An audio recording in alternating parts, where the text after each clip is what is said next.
investigation. I want to go across to Vijay Agarwal first, because Mr. Agarwal, you're making the case that the injury marks, and I want to call those injury marks out and have them on our screen right now, are because goons or people belonging to some agency beat up Mehul Choksi. What evidence do you have to back this? How do we know these pictures are recent and they're not old? And what are you making of this whole affair of Mehul Choksi leaving Antigua, showing up in Dominica?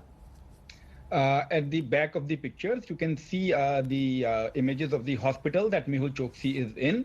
These pictures have been filed in the Dominican courts, and there are various channels who've reached the hospital and they have verified these pictures. So one.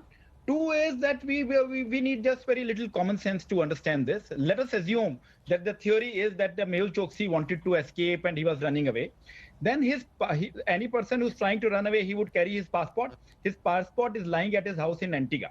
So if he wanted to go to Dominica, from there he wanted to slip to Cuba. So why will he not carry his passport? One.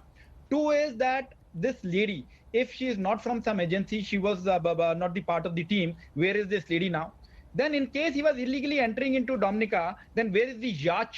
Then where are the people who were driving the yacht? So all these are very various questions. So I was hearing you see, so everyone is watching these Amazon and Netflix movies during this corona, but facts are stranger than fiction. So it is so commonsensical that Antigua was the best place on this earth legally for Mr. Mehul Choksi to be there, because there was a stay which we had got by challenging the Antigua and Extradition Act as well as Citizenship Act. So he was legally safe. And moreover, Antigua is just now, on one channel, I heard the interview of the opposition party chairman, some lady, Ishaq. So she said that Antigua's standard of living and everything is much better than Dominica.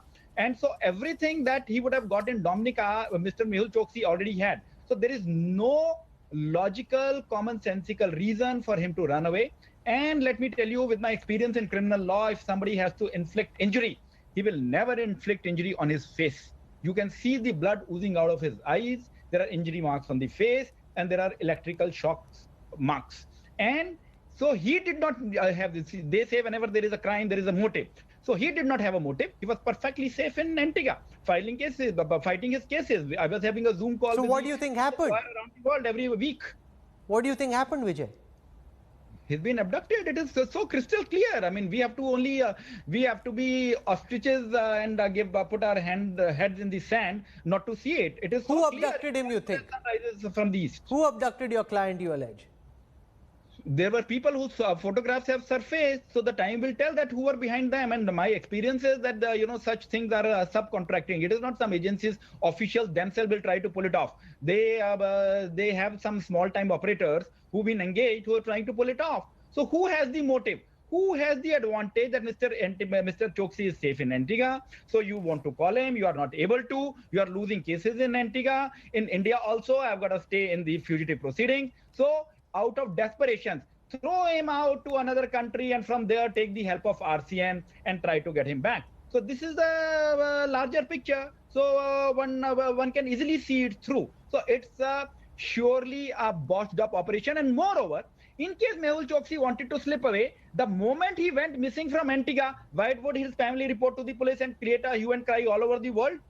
They would keep quiet. They would wait for him to surface in some country, or he will be in hiding. And why would he leave his family behind? He was living with his family in Antigua. So this is opposed to common sense.